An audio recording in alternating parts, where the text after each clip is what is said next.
wapendwa, tumsifu Yesu Kristo.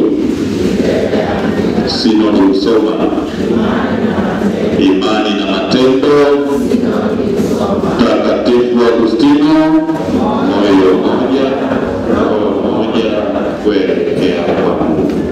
Ndugu zangu, leo Mama Kanisa anafanya sikukuu Dominika ya Kupaa Bwana mbinguni.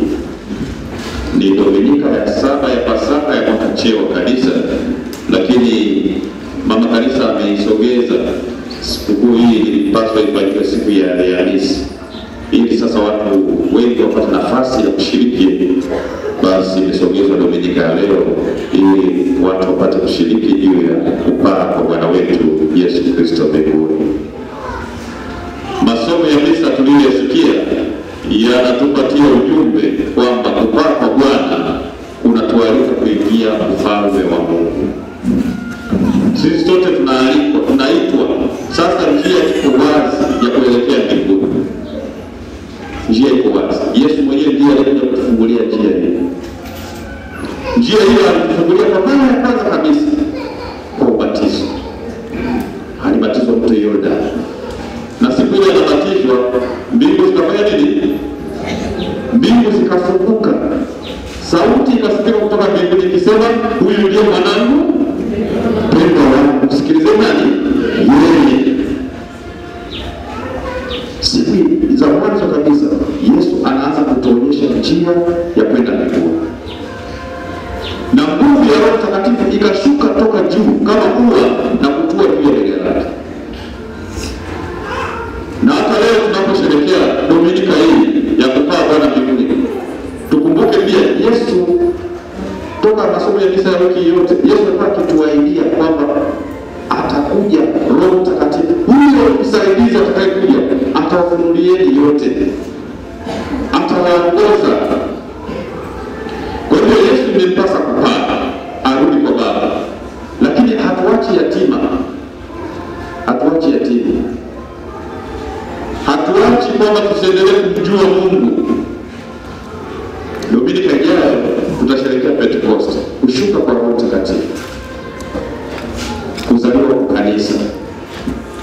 Ndugu zangu, tunapoadhimisha kupaa kwa Bwana mbinguni, ambapo adhimisho hili hufanyika siku 40 baada ya kufufuka kwa Bwana wetu Yesu Kristo. Na waamini wengi vitu kama hivi mnaomba sana Mungu mnavijua. Yesu alipaa mbinguni siku ya ngapi baada ya kufufuka? Siku ya 40. Pentekoste ni siku ngapi? Siku 50. Siku 50. Safi kabisa. Kumbe mmeiba. Naweza nikajivunia waumini wangu sasa mko vizuri. Kwa hiyo ndugu zangu, Yesu alibaki ulimwenguni siku 40. Swali tunaloweza kujiuliza ni hili: siku hizo zote 40 Yesu alikuwa amebaki hapo ulimwenguni, baada ya kufufuka alikuwa anafanya nini? Na alikuwa wapi? Alikuwa wapi? Hatupewi maelezo mengi sana. Maandiko matakatifu yanatuambia alikuwa akiwatokea wanafunzi wake mara kwa mara, na yote akiwatumikiwa na wanafunzi wake alitaka kuwaimarisha. Aliwaimarisha. Ndio maana siku ya 50 ya Pentekoste, baada ya kushuka kwa Roho Mtakatifu, wanapata nguvu na kuwa majasiri. Na Petro wao sasa wanaanza kumhubiri Kristo kwa nguvu zote na wanakuwa majasiri. Lakini Yesu alipokamatwa akauawa, amezikwa, wanafunzi wakawa waoga kweli kweli. Wengine walijifungia ndani. Mwanafunzi mmoja tunasimuliwa siku Yesu ametokea kuwepo, alikuwa anazungumza sio mwanafunzi yupi? Toma.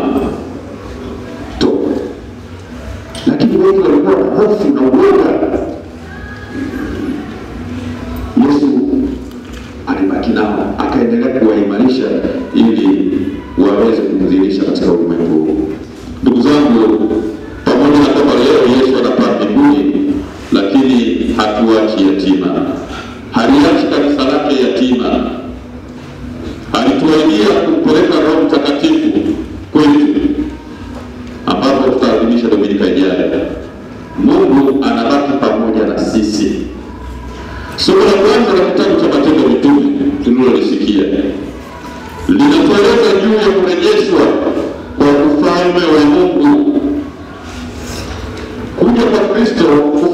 kazi zote katika ulimwengu huu, na baadaye anapokufa na kufufuka, na leo anapopaa mbinguni, kwamba ufalme wa Mungu umerejea kwa wanadamu.